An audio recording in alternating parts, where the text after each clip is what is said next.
Good morning everyone. IGP గారు ప్రవీణ్ కుమార్ పగడాల గారికి సంబంధించినటువంటి మరణానికి సంబంధించిన ఇన్వెస్టిగేషన్ రిపోర్ట్ని నిన్న ప్రజెంట్ చేయడం జరిగింది. సాధారణంగా ఇన్వెస్టిగేషన్ రిపోర్ట్ వచ్చిన తర్వాత చాలా స్పష్టత రావడం అనేటువంటిది సహజంగా జరుగుతుంది. కానీ నిన్న వచ్చినటువంటి ఇన్వెస్టిగేషన్ రిపోర్ట్ చూస్తే మరిన్ని అనుమానాలకి మరిన్ని ప్రశ్నలకి తావు ఇచ్చే విధంగా ఉన్నదనేటువంటిది ప్రజల్లో, రెండు రాష్ట్రాల తెలుగు ప్రజల్లో వస్తున్నటువంటి ఒక పబ్లిక్ ఒపీనియన్. రెండు రాష్ట్రాల నుంచి కూడా అనేక మంది ప్రజలు చాలా అనుమానాలకి ప్రశ్నలకి తావిస్తుంది ఈ ఇన్వెస్టిగేషన్ అనేటువంటిది మాట్లాడుతున్నారు. అయితే ఒక రెస్పాన్సిబుల్ సిటిజన్గా, గుడ్ ఫెయిత్లో, అదేవిధంగా కాన్స్టిట్యూషన్ మనకు కల్పించినటువంటివి, అలాగే సుప్రీంకోర్టు టైం టు టైం ప్రజలకు ఇచ్చినటువంటి హక్కులను పరిగణలోకి తీసుకుని ఈ విషయాలకు సంబంధించి ప్రజలలో, మరీ ముఖ్యంగా రెండు రాష్ట్రాల తెలుగు ప్రజల్లో ఎదురవుతున్నటువంటి అనేకమైనటువంటి ప్రశ్నలు, అనుమానాలు, స్పష్టత, క్లారిటీ ఇవ్వాల్సిన అవసరం స్టేట్ మీద ఉంది అనేటువంటి అంశాలను మీ ముందుకు తీసుకొస్తూ ఉన్నాను. ఎందుకంటే పాపులర్ ఒపీనియన్, ప్రజలు ఏ విధంగా ఈరోజు మాట్లాడుతున్నారంటే ఇన్వెస్టిగేషన్ అనేది ఫెయిర్ అండ్ ట్రాన్స్పరెంట్గా జరగలేదు, కంప్లీట్గా కాంప్రమైజ్ అయిపోయింది అనేటువంటి ఆలోచన ప్రజలు వ్యక్తం చేస్తూ ఉన్నారు. మరి చాలా క్వశ్చన్స్ రేజ్ అవుతున్నాయి. దీనిలో యాక్చువల్గా there are doctrine of criminal investigation principles అనేటువంటి ఉన్నాయి. దాని ప్రకారంగా బ్రోకెన్ చైన్, అంటే క్రిమినల్ చైన్ అనేది ఎక్కడో ఒక చోట బ్రేక్ అవుతున్నట్టుగా అనిపిస్తుంది. అంటే ఒక క్రైమ్ జరుగుతున్నటువంటి సమయంలో ఆ ఈవెంట్ మొదలైనప్పటి నుంచి చివరి వరకు ఉన్నటువంటి ప్రతి ఈవెంట్ని కూడా లింక్ చేయాల్సిన అవసరం ఉంది. సో ఆ బ్రోకెన్ చైన్ లింకింగ్ అనేది జరగకుండా ప్రతి డాట్ని ఒకదానికొకటి కనెక్ట్ చేసి కంప్లీట్గా ఎస్టాబ్లిష్ చేయకుండా ఇన్వెస్టిగేషన్ని పూర్తి చేయడానికి వీల్లేదు, ముగించడానికి వీల్లేదు, కేసుని క్లోజ్ చేయడానికి వీల్లేదు. అది మనకి క్రిమినల్ ఇన్వెస్టిగేషన్ ప్రొసీజర్ చెప్తున్నటువంటి అంశం. అయితే ఇక్కడ మనకి కొన్ని ఇన్వెస్టిగేషన్ సంబంధించినటువంటి అంశాలు ఉన్నాయి. ఇప్పుడు నేను ఈ క్రిమినల్ లా ప్రొసీజర్స్ ఏమున్నాయి అనేటువంటి దాన్ని నేను ఒకటి రెండు మీకు చెప్తాను. ఇప్పుడు if the law enforcement fails to prove who had evidence at a specific time, the chain is considered broken. అంటే ఎక్కడైనా సరే ఎవిడెన్స్ అనేటువంటిది పక్కాగా చూపించకపోతే ఆ చైన్ ఆఫ్ ఈవెంట్స్ బ్రేక్ అయినవి అనేటువంటిది మనకి లా చెప్తూ ఉంది. ఫండమెంటల్ రూల్స్ ఆఫ్ క్రిమినల్ ఇన్వెస్టిగేషన్లో ఏం చెప్తుందంటే there is a Locard's exchange principle. Every contract leaves a trace. అంటే ఈ ఎంటైర్ యాక్టివిటీలో ఎక్కడెక్కడైతే కాంట్రాక్ట్స్ ఉన్నాయో ప్రతి కాంట్రాక్ట్ కూడా ఒక ట్రేస్ ఇస్తుంది. అది ఎలాగంటే ఒక something it will leave and something it will carry. అది లోకట్స్ ప్రిన్సిపల్. సో ప్రతి కాంట్రాక్ట్లో కూడా ఏదో ఒక అంశం తెలుస్తుంది, అలాగే ఏదో ఒక అంశం వాళ్ళు క్యారీ చేస్తారు. బట్ అట్లాంటి అంశాలు ఏవి కూడా ఈ ఇన్వెస్టిగేషన్లో వాళ్ళు ప్రస్ఫుటంగా చెప్పడం జరగలేదు. అందువల్ల in criminal law a broken chain refers to breach in chain of custody of evidence. అంటే మీనింగ్ ఏంటి? That means evidence has been compromised, its integrity is questionable. So అంటే ఇన్వెస్టిగేషన్ జరిగినటువంటి విధానం ఈరోజు క్వశ్చనబుల్గా తయారైంది అనడానికి మనకి క్రిమినల్ లా ఉన్నటువంటి సిచ్యువేషన్ మనకు చెప్తూ ఉంది. అంతేకాదు మనము డిజిటల్ ఎరాలో ఉన్నాము, ట్రాన్స్పరెంట్, అంటే ఐతో చూడగలిగినటువంటి పరిస్థితిలో ఉన్నాం. గతంలో బుక్ మార్క్స్ చూపించి, చట్టాలు చూపించి, పుస్తకాలు తెరిచి ఆ పర్టికులర్ లైన్ అని బుక్ మార్క్స్ చూపించేటువంటి ఎరా వేరు, ఇప్పుడున్నటువంటి ఎరా వేరు. ఈ ఎరాలో ప్రతిదీ కూడా డిజిటలైజ్ అయ్యి ట్రాన్స్పరెంట్గా ఉన్నటువంటి పరిస్థితిలో ఎందుకని ప్రతి అంశాన్ని, అంటే ఇక్కడ ఎవ్రీ డాట్, హైదరాబాద్లో బయలుదేరారు, పలు చోట్ల హైదరాబాద్ నుంచి చౌటుప్పల్ నుంచి సూర్యాపేట, కోదాడ, ఇలా కీసర, విజయవాడ, పొట్టిపాడు, ఇట్లా అనేక రకాల ప్రాంతాల నుంచి వెళ్ళినప్పుడు ఎంటైర్ చైన్ ఆఫ్ ఈవెంట్స్ని డాట్ టు డాట్ ఎందుకు లింక్ చేయలేదు? Without linking every dot, without linking every chain, investigation is not complete అని లా చెప్తుంది. మరి ఇలాంటి సందర్భంలో బ్రోకెన్ చైన్ లింకింగ్ చేయకుండా కేసు క్లోజ్ చేశామని ఎలా చెప్తున్నారు అనేటువంటిది మొదటి అంశం. అలాగే సైకలాజికల్గా కనుక గమనిస్తే ఇప్పుడు మీరేం చెప్పారు? డ్రంక్ అండ్ డ్రైవ్లో సెల్ఫ్ యాక్సిడెంట్ చేసుకుని చనిపోయారని చెప్తున్నారు. మరి సెల్ఫ్ యాక్సిడెంట్ చేసుకుని చనిపోయినప్పుడు డ్రంక్ అండ్ డ్రైవ్ అన్నప్పుడు సైకలాజికల్ అనాలిసిస్ అనేటువంటిది కూడా మనం చేయాల్సిన అవసరం ఉంది. అసలు ఈ ప్రవీణ్ కుమార్ పగడాల అనేటువంటి వ్యక్తికి డ్రింకింగ్ హ్యాబిట్ ఉందా? ఉంటే ఎలా తాగుతారంటే అప్పుడప్పుడు తాగుతారా? రెగ్యులర్గా తాగుతారా? ఒకవేళ అలా రెగ్యులర్గా తాగే వ్యక్తి అయితే మరి గతంలో ఏ విధంగా ఈ లిక్కర్ కొనుక్కునేవాడు? రకరకాల బ్రాండ్స్ కొన్నారని మీరు చెప్పారు. ఏ బ్రాండ్స్ కొనేవాడైనా, ఏ బ్రాండ్స్ తాగేవాడైనా, ఆ బ్రాండ్స్ ఎక్కడి నుంచి కొనేవాడు? దానికి పేమెంట్ ఏ విధంగా జరిగేది? ఇప్పుడు చిల్లర కొట్టులోకి వెళ్ళి ఫోన్పేలో చేసినట్టుగా చూపిస్తున్నారు. ఒకవేళ అతను డ్రంకర్డ్ అయితే, రెగ్యులర్గా తాగే వ్యక్తి అయితే, రెగ్యులర్గా తాగే వ్యక్తికి బ్రాండ్ స్పెసిఫిసిటీ కూడా ఉంటుంది కదా. మరి ఏ బ్రాండ్లు తాగేవాడు, ఆ బ్రాండ్స్ ఎక్కడ కొనేవాడు, దానికి పేమెంట్ ఏ విధంగా చేసేవాళ్ళు? ఫోన్పేలో చేసేవాళ్ళ, లేకపోతే బ్యాంక్ అకౌంట్ ద్వారా చేసేవాళ్ళ? మరి బ్యాంక్ స్టేట్మెంట్ ఎందుకు తీయలేదు? తన యొక్క జీవన విధానాన్ని మీరు ఎందుకు పరిగణలోకి తీసుకుని దానిని మీరు చూపించలేదు? ఎందుకనంటే కేవలం 4 షాపులకు వెళ్ళి చిల్లర కొట్లో కొన్నటువంటి అంశాన్ని చూపించి తాగేసి సెల్ఫ్ యాక్సిడెంట్ చేసుకోవడానికి చెప్తున్నారు. మరి అంతేకాకుండా మీరు ఏం చెప్తున్నారనంటే ఒక ఈవెంట్స్ని ఒకదాని తర్వాత ఒకటి చెప్పుకుంటూ అలా చెప్పుకుంటూ పోతూ కంక్లూజన్స్ ఇచ్చేస్తున్నారు. అంతేగాని కనెక్టింగ్ లింక్స్ ఇవ్వడం లేదు. ఒకదానికొకటి కనెక్షన్ నుంచి క్యాస్కేడింగ్ నుంచి కంక్లూజన్ అనేటువంటి రాకుండా చెప్పడం కంక్లూజన్ ఇవ్వడం అనేటువంటిది దీనిలో మనం చూసాం. అందువల్లే ఇన్ని ప్రశ్నలు అరైజ్ అవ్వడానికి అవకాశం వచ్చింది. మరొక అంశము, అసలు అతని యొక్క హ్యాబిట్స్ ఏంటి, బైక్ ఎందుకు నడిపారు? ఇప్పుడు 450 ఇంచుమించు 50 కిలోమీటర్లు సింగిల్ హ్యాండెడ్గా డ్రైవ్ చేసుకుని రావాలని ఎందుకు అనుకున్నారు? అంటే గతంలో ఈయన బైక్ నడిపితే ఏ విధంగా నడిపేవాడు? తన అటైర్ ఏంటి? ఒకరే వెళ్ళేవారా లేకపోతే కలిసి వెళ్ళేవారా? లాంగ్ డిస్టెన్స్ ట్రావెల్స్ ఉన్నాయా? ఉంటే అసిస్టెన్స్ ఉంటుందా? సింగిల్గా వెళ్తారా? ఇట్లాంటి అంశాలు ఏవి కూడా మీరు చేయలేదు. ఎందుకంటే there is a law call res gestae. So it's a Latin form. Res gestae అంటే facts and statements that are closely connected to the event. So ఇప్పుడు మనకి ఇండియన్ ఎవిడెన్స్ యాక్ట్ ఏం చెప్తుందంటే రెస్ గస్తేని తప్పకుండా కన్సిడరేషన్లోకి తీసుకోవాలి. సో దానిలో ఏం చెప్తున్నారు? ఇప్పుడు principles of res gestae is embodied in section 6 of the Indian evidence act 1872. So ఇది తప్పకుండా తీసుకుంటే దీనిలో మనకి ఏమవుతుంది, trustworthy and admissible issues మనకు వస్తాయి. ఇక్కడ trustworthy and admissible proofs evidences ఏమీ కూడా అక్కడ చెప్పినటువంటి పరిస్థితి లేదు. అసలు తన యొక్క జీవన లైఫ్ స్టైల్ ఏంటనేది చెప్పలేదు. అతను తిరుగుబోతా అట్లాంటి అంశాలు ఏవి కూడా రాలేదు. కానీ ఒక క్యారెక్టర్ అసాసినేషన్ అనేది తాగి చనిపోయాడు అనేటువంటిది మాత్రం, అంటే పదే తాగాడు తూలాడు చనిపోయాడు ఇదే చెప్తున్నారు తప్ప దానికి కొరాబరేటివ్ ఎవిడెన్సెస్ ఏవి కూడా ఎక్కడ కూడా ప్రీవియస్ హిస్టరీని బట్టి లైఫ్ స్టైల్ని బట్టి రెస్ గస్తే అనేటువంటి దాన్ని మీరు కన్సిడరేషన్లోకి తీసుకోలేదు. Circumstantial evidence of a state of mind అది మనకి రెస్ గస్తేలో వస్తుంది. ఆ circumstantial evidence of state of mind గురించి ఎక్కడ కూడా మీరు చూపించినటువంటి పరిస్థితి లేదు. అలాగే ఇప్పుడు doctrine of principles of criminal investigation అనేటువంటిది కూడా ఉంది మనకి. నేను ఇప్పుడు అందులో ఉన్నటువంటి ప్రొవిజన్స్ కూడా ఒకటి చెప్తాను. If law enforcement fails to prove who had the evidence at a specific time, the chain is considered broken. So ఎప్పుడైతే ఇది కనెక్టివిటీ మిస్ అయిందో, చైన్ బ్రేక్ అయింది అనేటువంటి పరిస్థితి ఒకటైతే, మనకి రెసిస్పా లాకిటర్ అనేటువంటి ఒక ప్రిన్సిపల్ ఉంది. అంటే ఫ్యాక్ట్స్ స్పీక్స్ ఫర్ దెమ్సెల్వ్స్, అంటే నిజాలు తానుగా తెలుస్తాయి, చెప్తాయి. ఇక్కడ intact nature of the bike and helmet చాలా డౌట్స్ని, క్వశ్చన్స్ని రైజ్ చేస్తుంది. అలాగే ఇప్పుడు డాక్ట్రిన్ ఆఫ్ పేరెంట్స్ ప్యాట్రీ అనేటువంటిది ఒకటి ఉంది. అంటే అదేంటంటే the state acts as the Guardian of the people and it is duty of the state to protect the rights the individuals in the state. So అలాంటి పరిస్థితిలో ఎస్పెషల్లీ సస్పిషియస్ డెత్స్ ఉన్నప్పుడు its state's duty to properly investigate and bring out the facts. So అది doctrine of parens patriae చెప్తుంది. అలాగే doctrine of public interest ఉంది.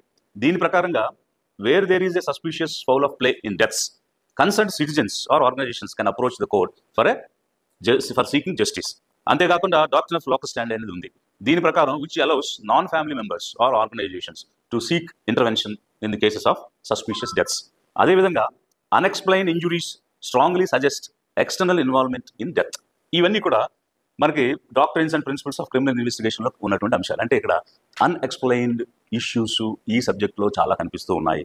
అవి external involvement ఉంది ఈ డెత్లో అని చెప్పడానికి మనకి ఇక్కడ కనిపిస్తున్నటువంటి అంశాలు. మరి ఇలాంటి సిచ్యువేషన్లో మీరేం చెప్పారు?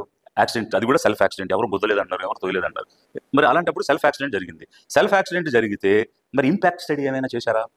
ఆ యాక్సిడెంట్ ఇంపాక్ట్ పారామీటర్స్ని స్టడీ చేసి ఏమైనా దానికి సంబంధించినటువంటి సైంటిఫిక్ ఎవిడెన్స్ మీరు తీసుకొచ్చారా? చాలా సిస్టమేటిక్గా చెప్తాం, హై టెక్నాలజీ వాడు, లేటెస్ట్ టెక్నాలజీ వాడు, వెరీ గుడ్, వాడాలి. కానీ ఎక్కడ చూపించారు? ఫర్ ఎగ్జాంపుల్ బైక్ ఎలా పడింది? రైట్ సైడ్ పడింది. సో ఇప్పుడు ఇండియాలో డ్రైవింగ్ అనేటువంటిది ఎలా జరుగుతుంది? మనం లెఫ్ట్ సైడ్ వెళ్తాం, మన క్యారేజ్ వేస్ అన్ని కూడా లెఫ్ట్ సైడ్ ఉంటాయి. సో ఎప్పుడు కూడా ఇండియాలో జరిగినటువంటి బైక్ యాక్సిడెంట్స్ కనుక మీరు పరిశీలన చేస్తే అది లెఫ్ట్ సైడ్ పడుతుంది, రైట్ సైడ్ పడదు. ఎందుకంటే మన వెహికల్స్ అన్ని కూడా డిజైన్ అయ్యి ఉన్నాయి. అదే అమెరికా, యూరోప్ లాంటి దేశాల్లో వాళ్ళు రైట్ సైడ్ క్యారేజ్ వేలు వెళ్తారు, మనం లెఫ్ట్ సైడ్ క్యారేజ్ వేలు వెళ్తాం. వెయిట్ లెఫ్ట్ సైడ్ ఉంటుంది. మీరు చెప్పినట్టుగా బైక్ గాల్లోకి ఎగిరిన బైక్ అంటే నీరు పల్ల మెరుగు నిజం దేవుడు ఎరుగు. సో నీరు ఎప్పుడు పల్లానికి వెళ్తుందా? పైకి వెళ్తుందా? సో నీరు పల్లానికి వెళ్ళినట్టుగానే వెయిట్ ఎటుంటే అటువైపు పడుతుంది. మరి లెఫ్ట్ సైడ్ ఉండే బైక్స్ గాల్లోకి ఎగిరినప్పుడు తన బరువుకు తాను ఆ వైపు పడుతుంది, కానీ రైట్ సైడ్ ఎలా పడుతుంది? రెండోది, అది దానికి మడ్ గార్డ్స్ కూడా ఉన్నాయి. మరి ఆ మడ్ గార్డ్స్ బాడీ మొత్తం మీద బైక్ పడినప్పుడు ఎలాంటి ఇంపాక్ట్ క్రియేట్ చేయలేదు ఆ బాడీ మీద. ఏ రకమైనటువంటి మడ్ గార్డ్ ఇంజరీస్ కూడా అక్కడేమో కనిపించడం లేదు.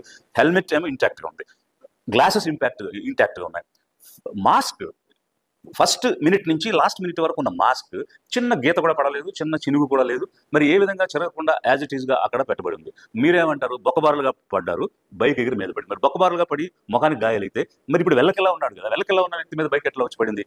ఈ ఈ రకమైనటువంటి స్టడీస్ ఏవి కూడా, ఇంపాక్ట్ స్టడీస్ ఏమి మనం చేయలేదు. ఇప్పుడు మనం ఫిజిక్స్ కానీ అరిథమెటిక్స్ కానీ చదువుకున్నటువంటి వాళ్ళందరికీ కూడా ఈ అంశాల మీద అవగాహన ఉంటుంది. అంటే బీకామ్ ఫిజిక్స్ కాదు, ప్రాపర్ ఫిజిక్స్ చదివినటువంటి వాళ్ళకి. సో దానిలో ఏం చెప్తుందంటే మనకి టైమ్, డిస్టెన్స్, వెలాసిటీ వీటన్నిటితో పాటు కొలిజన్, ఇంపాక్ట్ పారామీటర్స్ అనేటువంటి అంశాలు మనకు క్లియర్గా అర్థమవుతాయి. ఇప్పుడు ఇది కనుక ఒకసారి మీరు చూస్తే there is an angle of impact.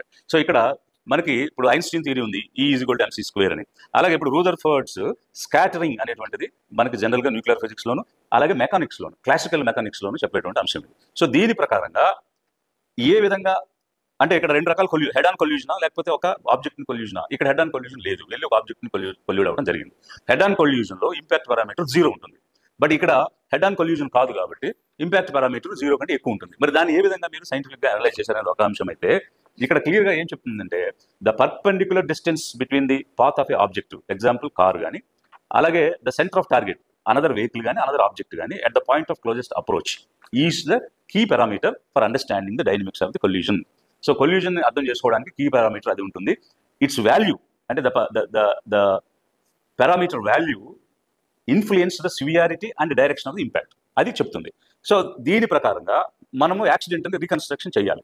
So ఇక్కడ యాక్సిడెంట్ రీకన్స్ట్రక్షన్ అంటే మీరు సెల్ఫ్ యాక్సిడెంట్ అని చెప్తున్నారు కాబట్టి దాని రీకన్స్ట్రక్షన్ జరిగిందా? ఆ రీకన్స్ట్రక్షన్ ఎలా చేయాలని, in accident reconstruction understanding the impact parameter can help determine angle of impact, అలాగే speed of the vehicles and potentiality of impact. These are the crucial things for reconstructing the event. ఇవి రకరకాలైన loss, science చెప్తున్నటువంటి పరిస్థితిలో మరి ఈ bike body మీద, పూర్తిగా body మీదే పడింది, అలాగే కాళ్ళ మీద కానీ అక్కడ కానీ పడలేదు. మరి ఇట్లాంటి సిచ్యువేషన్లో ఏ సైంటిఫిక్ ప్రిన్సిపల్ ప్రకారం జరిగినటువంటి యాక్సిడెంట్లో మనిషి వెలకలా పడి దాని మీద బాడీ పడింది, మరి యాక్సిడెంట్ రీకన్స్ట్రక్షన్ అనేటువంటిది చూపించాలి కదా. మీరు సెల్ఫ్ యాక్సిడెంట్ అనేటువంటి దాన్ని పదే పదే చెప్తూ వచ్చారు, అది కూడా తాగి వచ్చారని చెప్తున్నారు. ఇక్కడ మొత్తం ఎంటైర్ జర్నీలో ఎక్కడ కూడా ప్రవీణ్ కుమార్ పగడాల గారికి సంబంధించినటువంటి ఫేస్ అయితే చూపించలేదు, పర్సన్ని ఐడెంటిఫై చేయడం అయితే జరగలేదు. మేబీ క్లోన్ పర్సనా, మేబీ ఇన్పర్సనేటా, లేకపోతే చూపించినటువంటి వీడియోలు ఏమైనా మిమిక్ చేయబడ్డాయా? ఎందుకనంటే అతను ప్రవీణ్ కుమార్ పగడాల అన్నదానికి ఎక్కడ కూడా నిదర్శనం లేదు, ఎవిడెన్స్ లేదు, ఫేస్ లేదు. మరి ఆ వ్యక్తి అసలు ఇంటి దగ్గర నుంచి బయలుదేరింది అతనా కాదు, అసలు ఎప్పుడు ఈ వ్యక్తి మాయమైపోయాడు, ఎప్పుడు ఈ వ్యక్తి బయలుదేరాడు అనేటువంటి దానికి ఎక్కడ కూడా ఎలాంటి ఆధారాలు కానీ, ఎలాంటి ఎవిడెన్స్ కానీ, అలాగే ఇదిగో మనిషి అని చూపించినటువంటి ఆధారాలు కానీ ఏమీ కూడా లేవు. అసలు ఫండమెంటల్ గా ఒక ప్రశ్న జనాలందరికీ ఎదురవుతుంది ఏంటంటే, 20 రోజులు టైం తీసుకుని ఇన్వెస్టిగేషన్ చేసి కొత్తగా ఏం చెప్పారు అనేది ఎదురవుతున్న ప్రశ్న. ఎందుకనంటే ఈ రోజు మీరు చూపించినటువంటి వీడియోస్ కానీ, మీరు చెప్తున్నటువంటి విజువల్స్ కానీ, ఇవన్నీ పబ్లిక్ ఆల్రెడీ చూసేశారు, వైరల్ అయిపోయినాయి, మన 2 రాష్ట్రాల్లోనూ వైరల్ అయిపోయినాయి. సో సోషల్ మీడియాలో వైరల్ అయిపోయిన వీడియోలు ఉన్నాయి అని పత్రికా విలేకరులు మిమ్మల్ని ప్రశ్నించినప్పుడు మేము ఏ విజువల్స్ అయితే చెప్పామో అవి నిజం కానీ అవేవి నిజం కాదని ఆ రోజు మీరే చెప్పారు. I'm telling police who ever is involved in the investigation, the particular police officer, నేను పర్టికులర్ పోలీస్ ఆఫీసర్ నేను చెప్పడం లేదు. So the police officers have stated saying మావి కరెక్ట్, బయట వచ్చింది కరెక్ట్ కాదని. బట్ ఈ రోజు ఫైనల్ ఇన్వెస్టిగేషన్లో ఏవైతే సోషల్ మీడియా ద్వారా వైరల్ అయిన వీడియోస్ ఉన్నాయో అవి చూపించి ఇదే తాగి తూలి యాక్సిడెంటే చనిపోయాడు అనేటువంటి అంశాన్ని మీరు చెప్తూ వస్తున్నారు. మరి అలాంటప్పుడు కొత్తగా తీసుకొచ్చిన అంశం ఏముంది ఇందులో? అంతేకాకుండా ఇప్పుడు article 21 of the constitution life and Liberty గురించి మాట్లాడుతుంది. లైఫ్ అండ్ లిబర్టీ అనేది బ్రతుకున్నటువంటి వ్యక్తిని కాదు, చనిపోయినటువంటి బాడీని, వ్యక్తిని కూడా రెస్పెక్ట్ చేయాలనేటువంటిది ఆర్టికల్ 21 యొక్క ఉద్దేశం. సుప్రీంకోర్టు కూడా పలుమార్లు చెప్పింది. అయితే మీరు ఇప్పుడు ఒక నింద వేశారు, ఏమని? తాగి యాక్సిడెంట్ చేసుకుని సెల్ఫ్ యాక్సిడెంట్లో చనిపోయారని. ఇంకా నయం సూసైడ్ చేసుకున్నాడని చెప్పలేదు, ఎందుకంటే ఎవరో గుద్దలేదు, తనకు తాను పడిపోయాడు, మీద బైక్ కూడా వేసుకుని చనిపోయాడు అని చెప్తున్నారు. ఇక్కడ ఎదురయ్యేటువంటి ప్రశ్నలు ఏంటంటే, ప్రీవియస్ హిస్టరీ, దానికి రిలేటెడ్ కొరాబరేషన్స్ ఏమీ లేకుండా క్యారెక్టర్ అసాసినేషన్ ఎలా చేస్తారు? ఇది ప్రజలను తీవ్రంగా బాధ పెడుతున్నటువంటి అంశం. ఎందుకనంటే ఒకవేళ అతను నిజంగానే హ్యాబిచువల్ డ్రింకర్ అయ్యండి, గతంలో తాగి ఉంటే ఆ తాగినటువంటి విధానం, ఆయన వాడుతున్న బ్రాండ్స్, ఇవన్నీ గురించి కూడా చెప్పుకుంటూ వచ్చి, సో రెగ్యులర్గా ట్రావెల్లో తాగుతారు, కారులో వెళ్తారా, బైక్లో వెళ్తారా, వెళ్ళినప్పుడు కారులో వెళ్ళినప్పుడు ఎలాంటి చోటు కొనుక్కుంటారు, బైక్లో వెళ్ళినప్పుడు ఎలాంటి చోటు కొనుక్కుంటారు, ఎలాంటి బ్రాండ్స్ తాగుతారు, ఇవేమి కూడా మీరు చెప్పలేదు. మరి చెప్పకుండా చనిపోయినటువంటి వ్యక్తి మీద ఒక వ్యక్తిత్వ హననం చేసి, క్యారెక్టర్ అసాసినేషన్ చేసి తాగి చనిపోయాడు అని చెప్పేది తీవ్రంగా బాధపెడుతున్నట్టు అంశం. ఈ విషయంలో మీరు సరైనటువంటి ఎవిడెన్స్ తోటి అతను రెగ్యులర్గా తాగుతాడు, రోజుకి ఎంత తాగుతాడు అనేటువంటి అంశాలు చెప్పకుండా ఒక వ్యక్తిత్వ హననం చేయడం అనేటువంటిది it's a state's irresponsible behaviour అనేటువంటి భావన లిబరేషన్ కాంగ్రెస్ పార్టీ అలాగే పబ్లిక్ అనుకుంటున్నారు. From the public point of view I'm demanding the state to say apology to the people for assassinating his character.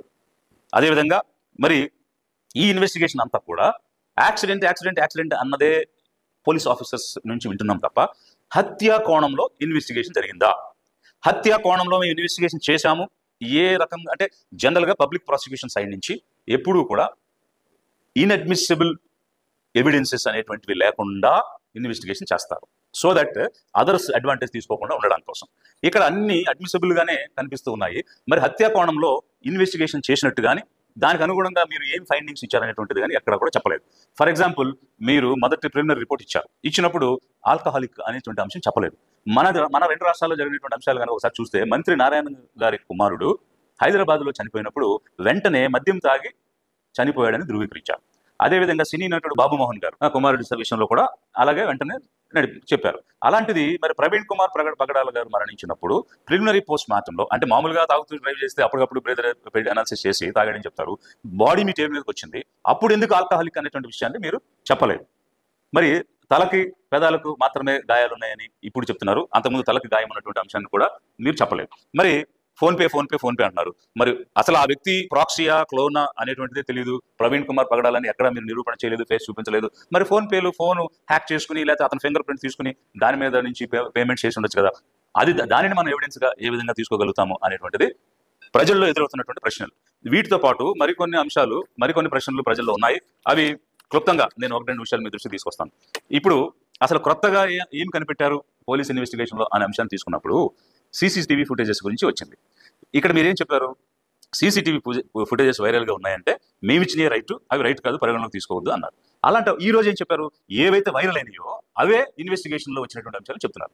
అలా అయితే మరి వైరల్గా ముందే జనాలకు వచ్చినటువంటి ఈ ఫుటేజెస్ ఎవరిచ్చారు, వారికి ఎలా వచ్చింది, మీకు రానివి జనానికి ఎట్లా దొరికింది? మీరు హై టెక్నాలజీ వాడారు, వందల మందిని ఇన్వెస్టిగేషన్లో పెట్టారు, అలాగే రీసెర్చ్ చేశారు. కానీ ఏమీ లేనటువంటి వాళ్ళు పబ్లిక్ సింపుల్గా ఈ సోషల్ మీడియాలో ఎలా చూపించగలిగారు? సో అంతేవిధంగా మరి వీటన్నిటికీ కూడా ప్రాపర్గా సమాధానం రావాలి. అంతేకాదు మేమేం డిమాండ్ చేస్తున్నామంటే అన్ని రకాల రా ఫుటేజెస్ మాకు కావాలి. మేము గతంలో కూడా చెప్పున్నాము, యాక్సిడెంట్ జరిగిన రోజు రాత్రి నుంచి తెల్లవారి బాడీ లిఫ్ట్ చేసే వరకు 14-15 గంటల ఆ నయార పెట్రోల్ బంక్లో ఉన్న 3 కెమెరాల యొక్క సీసీటీవీ ఫుటేజ్లు కావాలని మేము గతంలో అడిగి ఉన్నాము. వీటితో పాటు ఇప్పుడు ఏవైతే మీరు చెప్పారో వాటికి సంబంధించిన రా ఫుటేజెస్ అన్ని కూడా మాకు కావాలి. పబ్లిక్ చూడాలనుకుంటున్నారు, మా సిబ్బంది వస్తారు, చూపించమని కూడా నేను పోలీస్ ఆఫీసర్స్ని రిక్వెస్ట్ చేస్తున్నాను. ఇకపోతే కీసర్ టోల్ గేట్ అనేటువంటి అంశానికి వస్తే ఇది చాలా మరి ఏం చెప్పాలో నాకైతే అర్థం కావట్లేదు. ఎందుకంటే మీరు చూపించినటువంటి ఫుటేజ్ గురించే నేను గతంలో ఏం మాట్లాడానంటే చాలా స్టడీగా ఫర్మ్గా ఆయన డ్రైవ్ చేసుకుంటూ వెళ్ళిపోతున్నారు అని మీరు చూపించారు. నేను దానికి ఒక బయట వచ్చిన వీడియోని చూపించాను, దానిలో స్పీడ్గా వచ్చి సెల్ఫ్ యాక్సిడెంట్ చేసుకుని పడిపోయినటువంటి అంశం చూపించారు మీరు. మరి ఏది నిజం? మొదట మీరు విడుదల చేసింది నిజమా, తర్వాత తను యాక్సిడెంట్ చేసుకుని నిజమా? ఏది నిజం? రెండిట్లో ఏదో ఒకటి నిజమైతే మరి రెండో తప్పే కదా. రెండో తప్పు అంటే మీరు ఇచ్చిన వీడియోలన్నీ తప్ప ఒప్ప ఎలా చెప్పగలం? ఇప్పుడు ఒక వీడియో తప్పైనప్పుడు అన్ని తప్పు కావచ్చు, ఒక వీడియో నిజం అయితే అన్ని నిజం కావచ్చు. సో ఇలాంటి అనుమానాలు మీరు క్రియేట్ చేయడం ఏంటి? ఇన్వెస్టిగేషన్ తర్వాత స్పష్టత కదా ఇవ్వాలి, క్లారిటీ కదా ఇవ్వాలి. ఇంకా అనుమానాలు క్రియేట్ చేసి బ్రోకెన్ చైన్ లింక్ కంప్లీట్ చేయకుండానే కేసు క్లోజ్ చేసేస్తామని ప్రకటించడం ఏంటి? అదేవిధంగా ఇప్పుడు కేసర టోల్ గేట్ వద్ద అతివేగంగా వచ్చిన తర్వాత యాక్సిడెంట్ జరిగితే మీరేం చెప్పారు, పారామెడికల్ స్టాఫ్ వెళ్ళారు, ఫస్ట్ ఎయిడ్ ఇద్దామని ప్రయత్నం చేశారని చెప్తున్నారు. మరి అక్కడ అంబులెన్స్ కూడా వచ్చిందని చెప్తున్నారు. మీరు ఆరెంజ్ కలర్లో ఉన్నటువంటి వాళ్ళు వెళ్ళారు. మరి ఏది నిజం అనేటువంటిది ఒకటైతే అక్కడ మీరు చూపించిన రెండింటికి మీరేం చెప్పారంటే మరి స్టాఫ్ వెళ్ళారు కదా, ఫస్ట్ ఎయిడ్ జరిగిందా, ఏం జరిగింది, దానికి ఎంత టైం అయిందని మన పత్రిక విలేకరులు అడిగినప్పుడు కనీసం 10 నిమిషాల సమయం పట్టింది అక్కడ అతను మళ్ళీ తిరిగి లేచి బయలుదేరటానికి. కానీ మీరు చూపించిన 2 విజువల్స్ ఎక్కడ ఎలా ఉన్నాయంటే కేవలం 3 నిమిషాల వ్యవధిలోనే మళ్ళీ ఆ టోల్ గేట్ దాటి వెళ్ళిపోయినట్టు ఉన్నాయి. 10 నిమిషాలు పట్టిందని మీరే చెప్పి విజువల్స్లో 3 నిమిషాల్లో అతను టోల్ గేట్ దాటి వెళ్ళిపోయాడనంటే ఇంత contradictory statements investigating team of police officers ఇర్రెస్పాన్సిబుల్గా ఎలా చెప్తారు పబ్లిక్కి? ఇదేమైనా చిన్న విషయమా? ఒకవైపు 4 కోట్ల మంది అక్కడ, 5 కోట్ల మంది ఇక్కడ, 9 కోట్ల మంది ప్రజలకు సంబంధించిన అంశం ఇక్కడ నడుస్తున్నప్పుడు ఒక బాధ్యతాయుతంగా ప్రతి అంశాన్ని ఇన్వెస్టిగేట్ చేసిందని చెప్పాలి కదా, అది లేదు. అదేవిధంగా మరొక అంశానికి వస్తే విజయవాడ, ఇప్పుడు మీరు హైదరాబాద్లో ఇంటి దగ్గర బయలుదేరాడు, ఈ సిగ్నల్ దాటాడు, ఆ సిగ్నల్ దాటాడు, నాగోల్ దగ్గర వచ్చాడు, కొనుక్కున్నాడని స్టేజ్ బై స్టేజ్ చూపించాడు. మరి విజయవాడ స్కూ బ్రిడ్జి తర్వాత విజయవాడ మహానగరం సిటీలో ప్రతి సిగ్నల్ దగ్గర సీసీటీవీలు పెద్దగా ఉన్నటువంటి పరిస్థితిలో బెన్ సర్కిల్ దగ్గర సీసీటీవీ ఫుటేజ్ ఏమైంది, నిర్మలా కాన్వెంట్ దగ్గర ఏమైంది, రమేష్ హాస్పిటల్ దగ్గర ఏమైంది, తర్వాత గవర్నమెంట్ జనరల్ హాస్పిటల్ దగ్గర ఏమైంది, ఆ తర్వాత రామర్పాడు దగ్గర ఏమైంది, ఇన్ని సీసీటీవీలన్నీ కూడా మిస్ అయిపోయి ఓన్లీ పోలీస్ ఆఫీసర్ సుబ్బారావు గారి దగ్గరికి వెళ్ళిపోయి సేద తీర్చుకుని వారు ఇచ్చినటువంటి సేవలు పొంది 2 నుంచి 3 గంటల పాటు అక్కడ ఉండి వచ్చేసారని మీరు చెప్తున్నారు. మరి సదరు సుబ్బారావు గారు ఏం చెప్తున్నారు? ఆయన తాగి లేరు, మద్యం సేవించలేదు అని చెప్తున్నారు. మరి సేమ్ పోలీస్ ఆఫీసర్ మీరేమో మద్యం తాగి సెల్ఫ్ యాక్సిడెంట్ చేసుకుని చనిపోయాడు మీరంటే, వారు మద్యం తాగి లేరు అంటే అప్పటికే నాగోల్లో ఒకసారి కొన్నారు, కోదాడలో ఒకసారి కొన్నారు, మళ్ళీ తర్వాత ఏలూరులో కొంటారు. ఇన్నిసార్లు కొని తాగిన వ్యక్తి ఒక పోలీస్ ఆఫీసర్ ఇంటరాక్ట్ అయినప్పుడు తాగి లేడని చెప్తూ దానికి క్లియర్ ఎవిడెన్సెస్ ఉన్నాయి. మరి ఏ పోలీస్ ఆఫీసర్ చెప్పింది నిజమని తెలుగు రాష్ట్రాల ప్రజలు అనుకోవాలి. అది తాగి లేడనేది నిజమా, తాగి ఉన్నాడనేది నిజమా? ఒక తాగి ఉండుంటే మరి the so called sub inspector Subbarao గారు వారిని ఎందుకు నివారించలేదు? డ్రంక్ అండ్ డ్రైవ్ కింద ఎందుకు వారు కస్టడీలోకి తీసుకోలేదు? అందుకు సంబంధించిన చర్యలు తీసుకోలేదు? ఇవన్నీ కూడా ఎదురవుతున్నటువంటి ప్రశ్నలు. మరి ఇదంతా ఒకవైపు అయితే, ఏలూరులో మద్యం ఎన్ని గంటలకు కొన్నారు? 10 గంటల 10 నిమిషాలు కొన్నారు. మన రాష్ట్ర నియమాల ప్రకారం 10 గంటలకి షాపులు క్లోజ్ చేయాలి. 10 గంటల తర్వాత ఈయన వెళ్ళాడు, వాళ్ళు ఎలా అన్నారు? ఇదొక అంశం అయితే, 10 గంటల 17 నిమిషాలకి మీ ప్రకారంగా బయలుదేరి ఎర్రగూడెం వీరవల్లి టోల్ ప్లాజాని వారు 11 గంటల 4 నిమిషాలకు మీ ప్రకారంగా క్రాస్ చేశారు. అంటే ఎంత? 47 నిమిషాలు. డిస్టెన్స్ ఎంత? 54 కిలోమీటర్లు. అంటే 54 కిలోమీటర్లు లైట్ లేని బైక్లతో 47 నిమిషాల్లో క్రాస్ చేశారని మీరు చెప్తున్నారు. గూగుల్ మ్యాప్ ఏం చెప్తుందంటే బైక్ మీద అంత డిస్టెన్స్ 60 నిమిషాలకి మినిమంగా పడుతుందని గూగుల్ చెప్తుంది. పైగా అక్కడేమో మద్యం కొన్నదాన్ని ఒకవేళ అతను పరిస్థితి తాగుబోతాయి ఉంటే గడగడ తాగడానికైనా 5 నిమిషాలు పడుతుంది. మరి 5 నిమిషాలు తాగడానికి బయలుదేరడానికి సమయం తీసుకుంటే 42 నిమిషాల్లోనే వారు క్రాస్ చేశారు. అంటే 60 నిమిషాలు ట్రావెల్ చేయాల్సినటువంటి నార్మల్గా డ్రైవ్ చేసేవాడు తాగి లైట్ లేనటువంటి వ్యక్తి 42 నిమిషాల్లో వెళ్ళిపోయారని మీరు చెప్తున్నారు. ఎర్రగూడెం వీరవల్లి టోల్ ప్లాజా నుంచి మళ్ళీ కొవ్వూరు టోల్ ప్లాజాకి వెళ్ళడానికి 11:31 అయిందంటారు. అంటే అక్కడ 27 నిమిషాలు. డిస్టెన్స్ ఎంత? 47 కిలోమీటర్లు. గూగుల్ ఏం చెప్తుంది? 48 మినిట్స్ పడుతుందని చెప్తుంది. మరి 48 నిమిషాలు బైక్ ట్రావెల్ చేసే డిస్టెన్స్ ని 27 నిమిషాల్లో ట్రావెల్ చేశారని మీరు చెప్తున్నారు. మరి ఈ రకమైనటువంటి అంటే ఇక్కడ 12 గంటల 42 నిమిషాలు ఓవరాల్ గా జర్నీని బైక్ మీద వారు ట్రావెల్ చేయడం జరిగింది. అంటే ఒక వ్యక్తి 12 గంటల 42 నిమిషాలు ప్రయాణం సొంతంగా బైక్ మీద చేసి ఎక్కడ భోజనం చేయడా, టిఫిన్ కూడా చేయడా, మంచినీళ్ళు కూడా తాగడా, కనీసం న్యాచురల్ కాల్స్ కూడా వెళ్ళడా, వాష్రూమ్స్ కూడా వాడుకోడా, అవేమి చెప్పలేదే. ఎక్కడ తిన్నాడని కానీ, ఎక్కడ కనీసం టాయిలెట్కి వెళ్ళాడని కానీ ఈ విషయాలు ఏవి కూడా చెప్పలా. మరి కనీసం ఇప్పుడు మందు కొనుక్కున్న వ్యక్తి సాధారణంగా తాగినోడికి ఏముంటుంది? క్రైవింగ్ ఉంటుంది. ఇంకా తినాలి అంటే ఒక ప్రెగ్నెంట్ ఉమెన్ సిచ్యువేషన్ ఎలా ఉంటుందో, ఒక డ్రంక్ చేసిన అంటే మెడికల్ ఆఫీసర్స్ ఇచ్చినటువంటి ఇన్ఫర్మేషన్. సో దీని ప్రకారం క్రైవింగ్ ఉంటుంది. మామూలుగా 100 గ్రామ్స్ తినేవాడు 150 గ్రామ్స్ తింటాడు అనేది జనరల్గా ఉండే ఒపీనియన్. అలాంటిదే మరి తాగిన తర్వాత అంత క్రేవింగ్ ఉంటే తిండి ఎక్కడ తినలేదే, తిన్నట్టు మీరు ఎక్కడ ఒక విజువల్ కూడా చూపించలేదే, ఎక్కడ కొనుక్కున్నట్టు కూడా మీరు చూపించలేదే, ఎందుకని? సో ఇట్లా అనేక రకమైనటువంటి ప్రశ్నలతో పాటు మీరు ఇచ్చినటువంటి ఇన్ఫర్మేషన్ ఏంటంటే హెడ్ ఇంజురీ ఉందని ఇప్పుడు చెప్పారు. మొదట చెప్పరా? మేము చెప్పాం. మేము మొదట అడిగిన ప్రశ్నల్లో అక్కడ లైవ్ విట్నెస్ ఒక వ్యక్తి చెప్పాడు ఏమనంటే బాడీ ఎత్తేటప్పుడు హెల్మెట్ తీస్తే ముద్దగా పడిపోయింది రక్తం అని చెప్పాడు. సో అప్పటికే తెలుసు. పోస్ట్ మార్టం చేశారు. పోస్ట్ మార్టం చేసినప్పుడు యాక్చువల్గా అక్కడ ఉన్నటువంటి డాక్టర్స్ మీద ఉన్న అభియోగాలు ఉన్నాయి. Some Sunitha, some Krishnaraju, some Kannadi, వీళ్ళందరూ కూడా ఆఫీసర్స్ ఉన్నారు. అయితే ముందు రోజు అంటే నిన్నగాక మొన్న రోజు మీ డిఎస్పీ వీళ్ళందరూ కూడా హాస్పిటల్కి వెళ్ళి సూపరింట్ రూమ్లో కూర్చుని అప్పుడు రిపోర్ట్ రాయించి అప్పుడు నెక్స్ట్ డే వచ్చి చెప్పారనేటువంటి ఇన్ఫర్మేషన్ కూడా బయట సర్క్యులేట్ అవుతూ ఉంది. కృష్ణరాజు అనేటువంటి వ్యక్తి మీద పోలీస్ కేసులు ఉన్నాయి కాబట్టి ఒత్తిడి చేసి ఈ విధంగా రాయించారా అనే ప్రశ్నలు కూడా చాలా మంది రాజమండ్రి నుంచి ఫోన్ చేసి చెప్పడం జరిగింది. సో ఇవన్నీ పక్కకు పెడితే మీరు ఈ హెడ్ ఇంజురీ గురించి మొదట ప్రిలిమినరీ రిపోర్ట్లో ఎందుకు చెప్పలేదు, ఇప్పుడు కొత్తగా ఎందుకు చెప్తున్నారు? అది కూడా పబ్లిక్ బయటకు తీసుకొచ్చినప్పుడు మేము ప్రశ్నించినప్పుడు. అదేవిధంగా మళ్ళీ ఇంకా ఏం చెప్పారు మీరు? ఆల్కహాల్ గురించి ఆ రోజు చెప్పలేదు, ఈ రోజు కొత్తగా చెప్తున్నారు. మరి కాలు కాలింది అని ఆ రోజు చెప్పారు, ఫ్యాంట్ కాలలేదు. మరి కాలు కాలిందాన్ని మీరే చెప్పారు పాథాలజీకి పంపించాము అని. మరి పాథాలజీ రిపోర్ట్ కాలిన దాని మీద ఏమొచ్చింది అనేటువంటి అంశం కూడా మీరు చెప్పలేదు. రాపుడు గాయాలు ఉన్నాయని చెప్పారు. మరి బట్టలు ఎక్కడా చినగలేదు. ఎక్కడైనా అంటే వెరీ రీసెంట్ గా గేట్ కాలేజ్ దగ్గర ఒక సిఐడి ఎస్ఐ కూడా యాక్సిడెంట్కి గురయ్యాడు. అతన్ని కూడా అదే రాజమండ్రి హాస్పిటల్కి తీసుకొచ్చినప్పుడు అక్కడ ఉన్నటువంటి కొలీగ్ పోలీస్ ఆఫీసర్స్ కూడా చూస్తే అక్కడ చిరిగిపోయినటువంటి షర్ట్లు, రాపిడి గాయాలు, చెదిరిపోయిన జుట్టు, అంటుకున్నటువంటి బురద, కారుతున్నటువంటి రక్తం, అక్కడ యాక్సిడెంట్ అయిన సీన్ పక్కగా కనిపిస్తుంది. బట్ ఇవేవి కూడా ఈ ప్రవీణ్ కుమార్ పగడాల గారి అంశంలో కనిపించలేదు అనేటువంటిది ఆ హాస్పిటల్లో ఉన్నటువంటి సిబ్బంది రకరకాలుగా చెప్పినటువంటి అంశాలు. సో ఇవన్నీ కూడా ప్రజల్లో ఉన్నటువంటి అనుమానాలు. నేను ప్రజల పక్షాన లిబరేషన్ కాంగ్రెస్ పార్టీ నుంచి మాట్లాడుతున్నాను, రాష్ట్రాన్ని ప్రశ్నిస్తున్నాను. I'm questioning the state because it's state's responsibility to protect the individuals and especially in suspicious death. It's responsibility of the state to dispel the doubts. So అట్లాంటి సిచ్యువేషన్లో మరి ఇవన్నీ కూడా ఎందుకు క్లియర్గా చెప్పడం లేదనేటువంటిది ఒకటైతే, ఒక రెస్పాన్సిబుల్ సిటిజన్గా ఆర్టికల్ 51A ఫండమెంటల్ డ్యూటీస్ ప్రతి సిటిజన్కి ఇచ్చింది. మేము లిబరేషన్ కాంగ్రెస్ పార్టీ ద్వారా ఫండమెంటల్ రైట్స్, ప్రతి వ్యక్తికి హక్కులు రావాలి అని ఎలా పోరాడి చేస్తున్నామో సిటిజన్ చేయాల్సిన డ్యూటీస్ గురించి కూడా మేము ఖచ్చితంగా మాట్లాడతాం. సో అందులో భాగంగా ఇలాంటి ఇన్సిడెంట్స్ మళ్ళీ జరగకూడదు, పునరావృతం కాకూడదు, లా అండ్ ఆర్డర్ ప్రొటెక్ట్ కావాలి అనేటువంటి అంశంలో భాగంగా prevention is better than cure. కాబట్టి మనం జబ్బు వచ్చిన తర్వాత నయం చేసుకునే కంటే రాకుండా కాపాడుకోవడం అవసరం. ఇలాంటి ఉదంతాలు పునరావృతం కాకుండా చర్యలు అప్రమత్తం ప్రజలు అవ్వాల్సిన అవసరం ఉంది. అందుకోసం నేను రాష్ట్రాన్ని ఐఎమ్ క్వశ్చనింగ్ ది స్టేట్, మీరు ఇలాంటి అంశాలను పునరావృతం కాకుండా నిజాలు అబద్ధాలు ఏమిటనేటువంటిది స్పష్టంగా ప్రజలకు తెలియచేయాలి. ఎందుకనంటే it's a crime against the state. So ఇట్లాంటి సిచ్యువేషన్లో ఒక ఎవాంజలిస్ట్ అది ఏ మతం చెందినవాడైనా కావచ్చు, అతను వ్యక్తిగతం కాదు, అతను ఒక కుటుంబానికి పరిమితం కాదు, is a public person who ever it is, what ever may the religion. So అట్లాంటి సిచ్యువేషన్లో ఒక పబ్లిక్ యాక్టివిటీ జరిగినప్పుడు, ఒక పబ్లిక్ ఇంట్రెస్ట్ ఇన్వాల్వ్ అయినప్పుడు it's responsibility of the state to dispel the doubts. అది లిబరేషన్ కాంగ్రెస్ పార్టీ డిమాండ్ చేస్తూ ఉన్నది.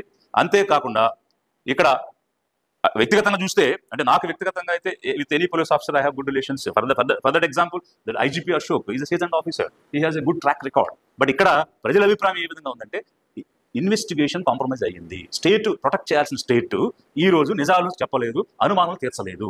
ఇది ప్రజల్లో ఒక నిజంగానే యాక్సిడెంటా మీరు ప్రూవ్ చేయండి. నేను చెప్పినటువంటి సైంటిఫిక్ ప్రిన్సిపల్స్ ప్రకారంగా ప్రూవ్ చేసి ప్రజల్లో అనుమానాలు తీసేయండి. లేదు హత్య కోణంలో మీరు ఇన్వెస్టిగేట్ చేయండి. ఒకవేళ ఎవరు చేస్తున్నారు అనేటువంటి దాన్ని క్లియర్గా చెప్పండి. సో అవేవి చెప్పకుండా మీరు బ్రోకెన్ చైన్ లింక్ చేయకుండా ఇన్వెస్టిగేషన్ క్లోజ్ చేస్తున్నాం అనేటువంటిది ఎంతవరకు కరెక్ట్? ఒకవేళ మరి స్టేట్స్ రెస్పాన్సిబిలిటీ తీసుకుని సరైనటువంటి సమాచారం ఇవ్వలేకపోతే సిటిజన్స్గా మేము ఫ్యాక్ట్ ఫైండింగ్ జాయింట్ యాక్షన్ కమిటీని ఫామ్ చేసి సీన్ రికన్స్ట్రక్షన్ చేసి నిజాలు ఏమిటనేటువంటి ప్రజలకు తెలియజేసేటువంటి ప్రక్రియలోకి వెళ్లాల్సి వస్తుంది. ప్రజలందరూ కూడా కోరుకుంటున్నారు, ఒక జేఏసీని ఫామ్ చేయండి, ఫ్యాక్ట్ ఫైండింగ్ చేయండి, సీన్ రికన్స్ట్రక్ట్ చేయండి, end to end broken chain లేకుండా ఇన్ అడ్మిసిబుల్ ఎవిడెన్స్ కాకుండా అడ్మిసిబుల్ ఎవిడెన్స్ తోటి రండి అని చెప్పేసినది ప్రజల నుంచి డిమాండ్ వస్తుంది. కాబట్టి మీరు మేము అడిగినటువంటి ప్రశ్నలన్నిటికీ అనుమానాలన్నిటికీ స్పష్టత ఇస్తారా, లేక ఈ సోషల్ యాక్టివిస్టులు కానీ ఆర్గనైజేషన్స్ కానీ ముందుకు వచ్చి ఒక జాయింట్ యాక్షన్ కమిటీగా ఫామ్ అయ్యి ఫ్యాక్ట్ ఫైండింగ్ మిషన్ ద్వారా పబ్లిక్ నిజాలు తెలియచేయాలా? I'm leaving it to the state depending upon the action response of the state. మేము ముందుకు వెళ్తాం అనేటువంటి అంశాన్ని కూడా మీకు తెలియజేస్తున్నాను. అదేవిధంగా మరొక 2 అంశాలు కూడా రాష్ట్ర ప్రజలు ఎదురు చూస్తున్నటువంటిది, తిరుపతి లడ్డూ ప్రసాదంలో కల్తీ జరిగింది అనేటువంటి అంశం విచారణ చేయకుండా మీరు మాట్లాడారు.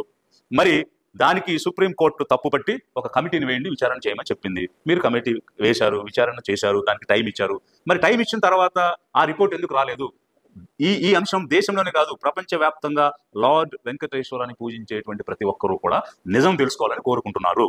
కాబట్టి లడ్డూ ప్రసాదంలో కల్తీ జరిగిందా లేదా తెలియాలి, ప్రజలకు చెప్పాలి, లిబరేషన్ కాంగ్రెస్ పార్టీ డిమాండ్ చేస్తుంది. అదేవిధంగా వక్ఫ్ బిల్లు పార్లమెంటులో ఆమోదానికి వచ్చింది. మరి మేము సెక్యులర్ పార్టీలని చెప్పుకునేటువంటి తెలుగుదేశం కానీ, జనసేన కానీ, వైసీపీ కానీ ఏవైతే ఉన్నాయో వాళ్ళందరూ కూడా ముస్లిం మైనారిటీల యొక్క హక్కులను హరించే విధంగా అక్కడ చర్యలు జరుగుతున్నప్పుడు దానిని మీరు ఎందుకు వ్యతిరేకించలేదు? దానికి అనుకూలంగా మీరు ఎందుకు పార్లమెంట్లో రాజ్యసభలో ఓట్లు వేశారు, లోక్సభలో రాజ్యసభలో అనేది ఒకవైపు అయితే, మేము కొన్ని సవరణలు చెప్పాము అని అన్నారు. అసలు మీరు ఏం సవరించమని అడిగారు? ఆ సవరణలు చేశారా చేయలేదా? చేయనప్పుడు మీరు ఎందుకు ఆ బిల్లుకి మీరు అనుకూలంగా ఓట్లు వేశారు? ఎవరిని మోసం చేయడానికి మీరు సెక్యులర్ అని చెప్పుకుని ఉంటున్నారు? మైనారిటీలు ఆలోచించాలి, రాష్ట్ర ప్రజలు ఆలోచించాలి. ఎవరి వైపున ఉండి పనిచేస్తున్నారు, ఎవరిని వాడుకోవడానికి దోచుకోవడానికి ప్రయత్నం చేస్తున్నారు. నిజాలు అనేటువంటి ప్రజలు చెప్పకుండా మభ్య పెట్టాల్సిన అవసరం ఎందుకుంది? ఏ విషయంలో అయినా సరే, లడ్డూ ప్రసాదం విషయంలో నిజమేంటి చెప్పండి, ప్రవీణ్ కుమార్ పగడాల గారి మరణంలో నిజమేంటో చెప్పండి. ప్రజలు నిజం కోరుకుంటున్నారు, అంతేకాని ఏదో మసిపూసి మారేడుకాయ చేసేటువంటి విషయాలు కోరుకోవడం లేదు. We want the truth, let the truth only prevail. Thank you.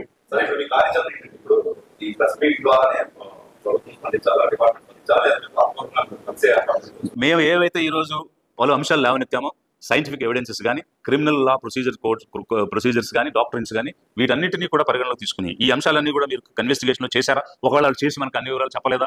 ఈ అంశాలన్నీ కూడా మేము రాతపూర్వకంగా మేము కన్సర్న్ ఆఫీసర్స్కి అడగడం, స్టేట్ని అడగడం అనేటువంటి జరుగుతుంది.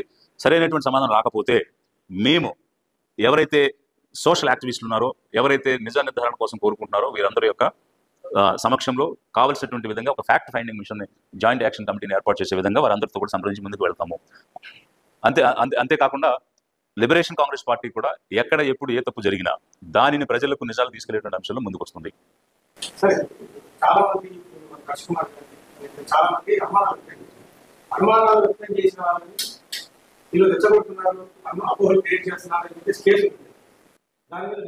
అంటే ఇప్పుడు అనుమానం వ్యక్తం చేయడం వేరు, ఇది జరిగింది అని డిక్లేర్ చేయడం వేరు. ఇప్పుడు నేను మాట్లాడిందంతా కూడా ప్రజలలో ఏ రకాల అనుమానాలు ఉన్నాయి, ఎలాంటి ప్రశ్నలు ఉన్నాయి అనేటువంటి అంశాన్ని స్టేట్ దృష్టికి నేను తీసుకొస్తూ ఉన్నాను ప్రజల పక్షాన.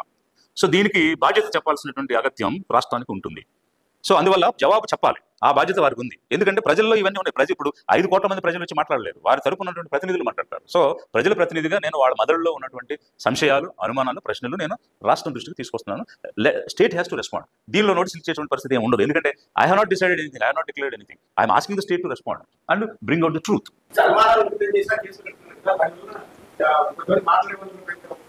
ఇప్పుడు ఆర్టికల్ 19 ఫండమెంటల్ రైట్స్ ప్రకారం మనము మాట్లాడేటువంటి హక్కే కాకుండా ఒక అసోసియేషన్ ఫామ్ చేసి ఒక ఫ్యాక్ట్ ఫైండింగ్ అసోసియేషన్ మనం ఫామ్ చేయొచ్చు, దానిని తెలుసుకునే ప్రయత్నం చేయొచ్చు.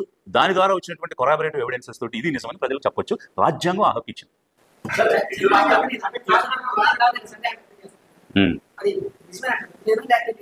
ఇప్పుడు ఎంటైర్ సీక్వెన్స్ ఆఫ్ ఈవెంట్స్ లో వారు చూపించిన విజువల్స్ లో హీఈస్ మిస్టర్ ప్రవీణ్ కుమార్ పగడాల అని ఎక్కడ కూడా వారు విత్ ఎవిడెన్స్ ప్రూవ్ చేయలేదు. He himself has not proved. Bike బయలుదేరింది, మనిషి బయలుదేరాడు, ఒక ప్రాక్సీయా, ఒక క్లోనా, ఒక ఇంపర్సనేటా మనకు తెలీదు, ప్రూవ్ చేయలేదు కూడా. అంటే ఇంకొకటి వైరల్ అవుతున్నటువంటి అంశం, విజయవాడలో ఎక్కడో మందు కొనుక్కునే సమయంలో మాస్క్ తీశారని అతని ముఖం ఉందని వైరల్ అవుతుంది. ఆ ముఖం అయితే ప్రవీణ్ గారి ముఖం కాదు.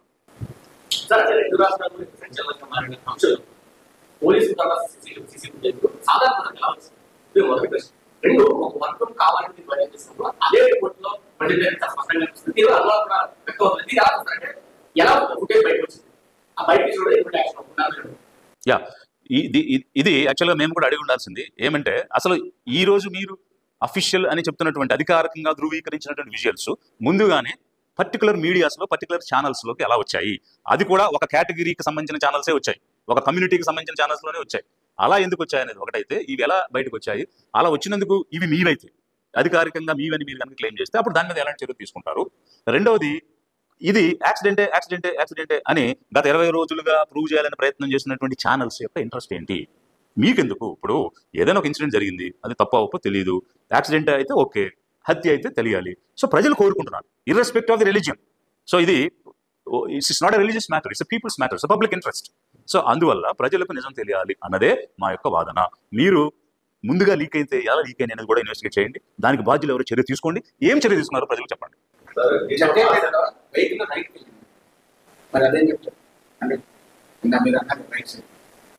అంటే మనం ఇండియాలో క్యారేజ్ వే లెఫ్ట్ సైడ్ ఉంటుంది,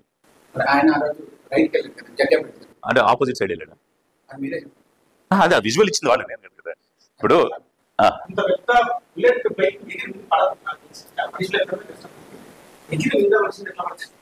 ఇప్పుడు అదే కదా, నేను ఇప్పుడు యాజ్ ఫర్ ఫిజిక్స్ అడిగాను కదా, ఫిజిక్స్ ప్రకారం అడిగి, అదే టీవీఎస్ 50 కాదు, ఇట్స్ బుల్లెట్.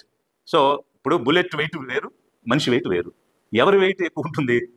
వెయిట్ ఎక్కువ ఉన్నది కదా ముందు పడుతుంది, వెయిట్ తక్కువ ఉన్న వాళ్ళు కాదు ముందు పడరు. నేను మరొక ముఖ్యమైన విషయం నేను చెప్పాల్సింది ఏంటంటే, ఇప్పుడు యాక్సిడెంట్ జరిగిన దగ్గర బుల్లెట్ మీద వారు ట్రావెల్ చేస్తున్నారు. బుల్లెట్ గతిలో ఉంది, అంటే వెలాసిటీలో ఉంది, మనిషి స్థిరంగా కూర్చున్నాడు.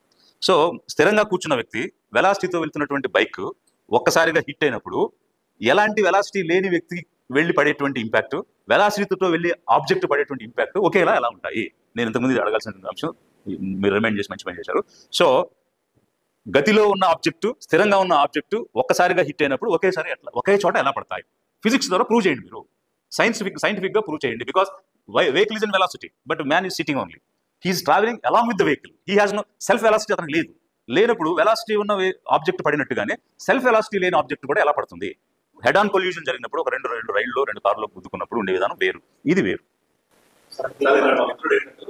ఈ ఫుటేజెస్ ముందు మీడియా దీనికి ముందు చేస్తూ మహాసన రాజ్యం కొన్ని ఛానల్స్ తో ప్రస్తావిస్తూ ఏబిఎం లో వార్త వచ్చిందంటే ఇది ఖచ్చితంగా కరెక్ట్ అని నిర్ధారించవచ్చు. ఎందుకంటే ఇలాంటి కొన్ని సెన్సిటివ్ మ్యాటర్స్ ని ఏబిఎం ఛానల్ లాంటి మేము పోలీసు వాళ్ళు ఇస్తా ఉంటారు. సో సెన్సిటివ్ మ్యాటర్స్ ఇష్యూ అవ్వకుండా ముందే ఛానల్ వచ్చిందంటే ఏబిఎం వచ్చిందంటే నిజమని చెప్పి డిసైడ్ చేసి మాట్లాడారు. దీని గురించి మీరు ఏమంటారు?